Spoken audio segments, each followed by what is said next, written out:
It's Sunday the 16th of April. Down the allotment today. It's a bit soggy in the past, but the beds aren't too bad. Came down the other day, pulled the cover off the potato bed, give it a rake over. There's a few things digging about, so I'm just hoping they'll stay out of the beds. So I'm intending on planting up pretty much the entire plot today, apart from the things obviously that are going to come out later, like sweet corn and courgettes. That far bed over there, I've not decided what's going to go in it yet. Possibly courgette plants, but I've done a bit of a rotation. This one isn't going to be rotated. It's probably going to have the same as what I did last year, which is the Primo 2 cabbage and the Rigoletto, which is a bit like a Savoy. And then we're going to have garlic in this bed, and then red onions in that bed. And then I'm going to have the cauliflower and the broccoli in them other two beds there, and the new bed right down the end, because it's never had anything apart from broccoli grown in it. If you watched me channel last year, you saw me build that bed, fill it, and grow some broccoli in it. So I'm going to put my white onions in there. I haven't got enough red onions to fill that bed, so I'll probably use that end area for spring onions, maybe some carrots or something, or beetroot. I've got the beetroot with me. It's taken me about an hour and a half to bring all the plants over. And then once this is planted up, the next day or two I'll come down and I'll plant my potatoes. I probably won't film the potatoes. It's pretty much going to be dig a trench, probably about 5-6 inch deep. And then I can only fit probably 2 to 2.5 foot apart, the rows, but there'll be Jazzies, Charlottes, Maris pears, and then 3 rows of Orla main crop. So they're all second earlies, because I'm doing the Duke Oaks at home. I've got my peas in the gutters, which I'm going to put in today. I'll probably do that first to get them out of the way. So I'm going to give them a good soaking with water in can in a minute. So I'm not going to film everything today, because I mean it's like nearly 4 o'clock, so I haven't got long to get it done. So I'll probably just time lapse some bits, because you've seen me do it before. It's the same sort of principle every year. I'm a bit short on broccoli plants, but we'll just sort of play that one by ear. I've got a few more at home, and hopefully I've had a bit of a rake at the beds. I've not seen any leather jackets come up, but I'm not saying they're not in there. We'll soon find out. And if I lose a few plants, then fine. It's just drinking straws aren't quite as long as I'd like them, but I'll see how things go. I might be able to. I brought them with me just in case I need to sort of fettle a few. So just intend on like just ploughing into it, because I've kind of set my mind where things are going. So all 4 of these beds will be planted up. That bed down there and this bed, which will just leave that bed there, and probably the end of this garlic bed, which will be where the corn will go. So I might do like I did last year, but I might just put actually spring onions in that, because I found the beetroot was a bit bulky in between the corn, so I might just put some spring onions in, because the sweet corn won't come down till June. I've not even sown it yet, so I don't bring anything like beans or corn or any sort of frost tender things don't come down here till first week of June or the very end of May, because you can get frost here right up until sort of middle of May, sometimes a bit later. So we'll crack on, and I'll time lapse the bulk of it. So I'll try and put descriptions of stuff, what I'm sowing, what I'm growing in the description below, and also how you can support the channel. So I'll get this all planted up, and then later in the season it'll be obviously planting more and start doing some repair work. But the paths here are quite soggy, so I'm expecting to get quite mucked up today. But like I say, I've been here for a couple of hours already, just fettling the beds. I had to make another net, even though you don't have to put onions under a net as such, but I don't want pigeons coming down nipping tops off, which they can do. The garlic's going to be exposed, but I think that should be all right. I did have a bit of an accident with one of the trays of garlic as I was bringing it over, because the ground's that lumpy, because it's about a 500 metre walk from the plot to where my van is. I'm the furthest point away from where you park, and the tray basically shot out the wheelbarrow. But it's not snapped any. But some of the compost came out the top, but they'll be fine. I'm not worried about them. They'll be fine. So we shall crack on, and I'll get these peas in first. I'll just mention, because some people who are growing these in gutters, some people have problems getting them out. I mean, compost does matter sometimes. You want something that binds together, but the roots should hold it together, pretty well. The trick is you've got to really soak them before you try and slide them out. So I'm going to flood them out now, give them about 5 minutes, and then slide them in.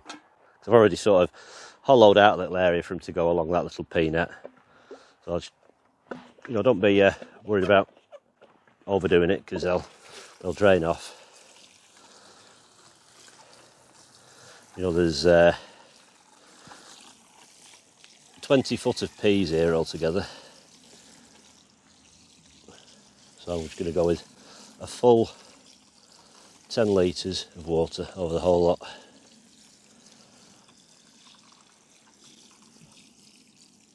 And hopefully that should give it enough weight and a bit of lubrication underneath. So once you start the slide, you've got to have a real steep angle when you slide it back, and it should just glide out most of the time.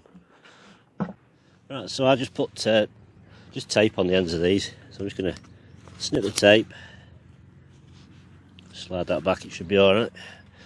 I'll get it out of the way so it doesn't fold around and stop anything. It's a moment of truth now. So I mean, it's a bit deeper than it needs to be, but obviously it's quite fluffy, that, and it's got a few tunnels under it, so I'm just hoping the roots don't dry out. It's just a case of, when we want to start it, give it a good tilt upright.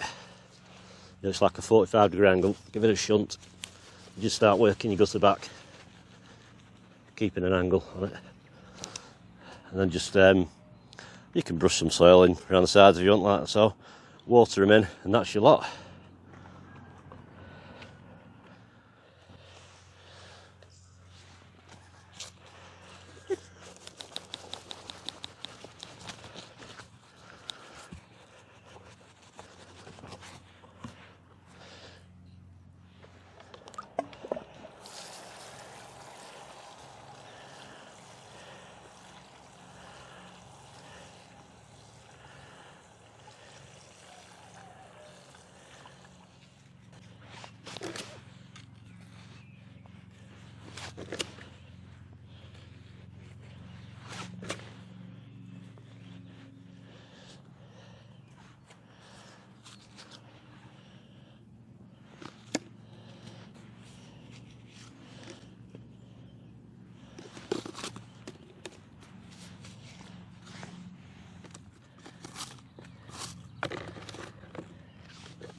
That's the garlic all done and watered in now, so I'm just going to put these onions in. So spacings I'm doing is 10" between rows, and I've got 5" between each onion.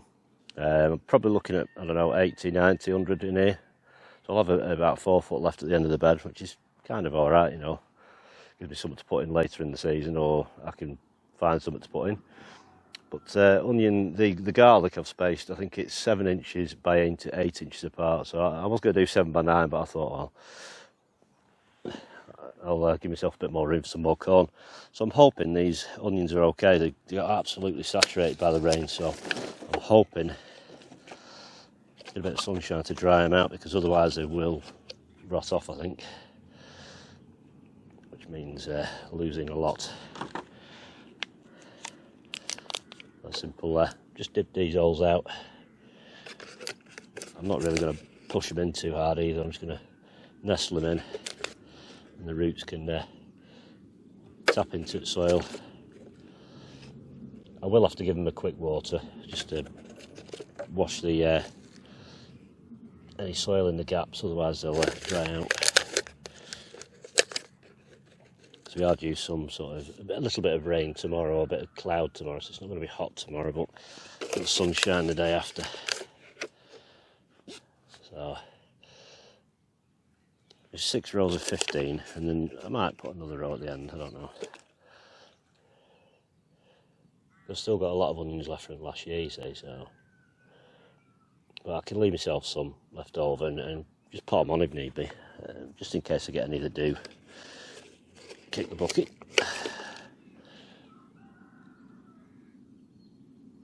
It should sort of root in and right themselves, provided they don't rot off.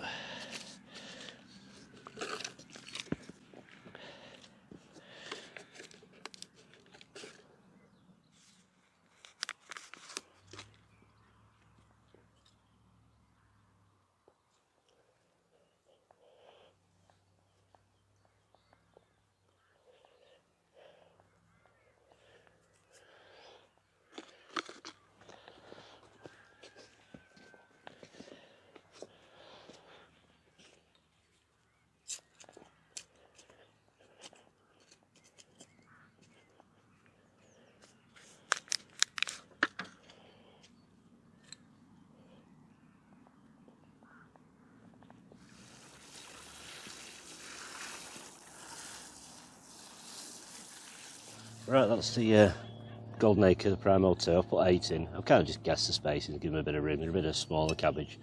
These Rigoletto I'm going to space a bit more this year because they were a bit crowded last year, so I'm just going to put 6 in rather than 9, give a bit more room.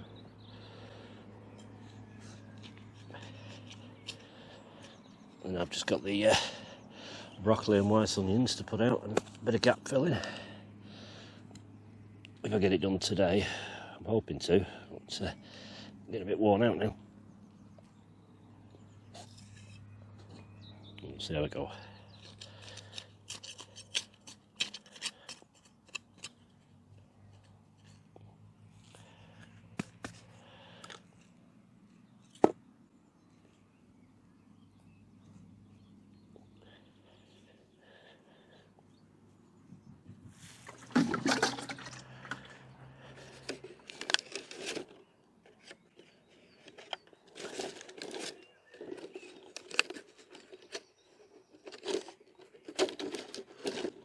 Right, battery's about to go on the microphone, so I'll try and fit all this in. So these are the Santero white onions. I think there's 132 in there, and some small bunches of spring onions. There's probably anywhere between sort of 4 to 6. Move you around this way. Obviously, there's green shaft peas are in. There's a cauliflower, and then the Aquiles broccoli. I've just done 24 in there rather than doing a sort of a 3 and then a 4 to try and get 20 out. I thought I'll just space them out a bit because I'll get a second crop on go soon. And then red spark, onions, a couple of types of beetroot.